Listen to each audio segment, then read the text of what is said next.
নতুন করে মিষ্কার বাড়াবাড়ি দেখে আবারও ভেঙে পড়ল দীপা ও সূর্য। দুজনে যেন কিছুই বুঝতে পারছে না কি হচ্ছে তাদের সাথে। তাদের কপালে কি সুখ লেখাই নেই? তারা দুজনে কি কখনো এক হতে পারবে না? এমন দুশ্চিন্তা চলছে দীপা ও সূর্যের মনে।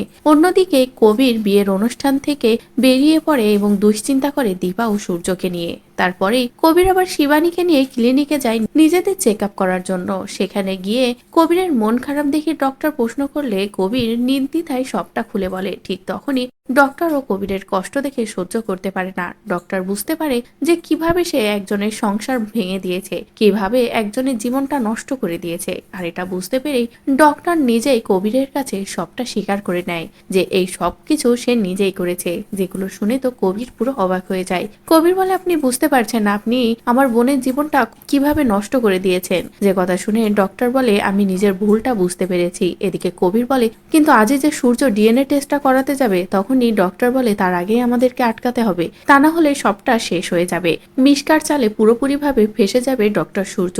এদিকে সূর্য তো হসপিটালে এসে হাজির হয় ডিএনএ করার জন্য, এবং যখনই ভিতরে যেতে যাবে ঠিক তখনই কবির এসে আটকায় আর বলে, 1 মিনিট, আসল মানুষটাকে আমি খুঁজে পেয়েছি, যে কিনা মিষ্কার এই নোংরা ষড়যন্ত্র করতে সাহায্য করেছে, আর যে কিনা এই নোংরা ষড়যন্ত্রের আসল প্রমাণ। এদিকে মিষ্কা তো ডক্টরকে দেখে পুরো ভয় পেয়ে যায়। মিষ্কা বলে, না, এই শেষ মুহূর্তে এসে এভাবে আমি হেরে যাব, এটা হতেই পারে না। বলে মিষ্কা কিছু করার আগে ডক্টর নিজেই প্রমাণ দিয়ে দেয় যে মিষ্কা ঠিক কিভাবে মা হয়েছে। এদিকে সূর্য তো পুরো অবাক হয়ে যায় যে মিষ্কা এমন একটা নোংরা খেলা খেলেছে। অন্যদিকে কবিরও বলে যে একটা মানুষ যে এতটা নিচে নামতে পারে, তাও আবার সে একজন ডক্টর, এটা আমি ভাবতেও পারিনি। এদিকে মিষ্কা তো আর কি করবে ভেবেই পায় না। তো বন্ধুরা, শেষ মুহূর্তে যদি এভাবেই কবির আসল মানুষকে নিয়ে এসে হাজির হয় এবং মিষ্কার সব খেলা ঘুরিয়ে দেয়, তাহলে সেটা দেখতে তোমাদের ঠিক কেমন লাগবে কমেন্ট করে জানাও। পরবর্তী আপডেট পেতে চ্যানেলটি সাবস্ক্রাইব করো।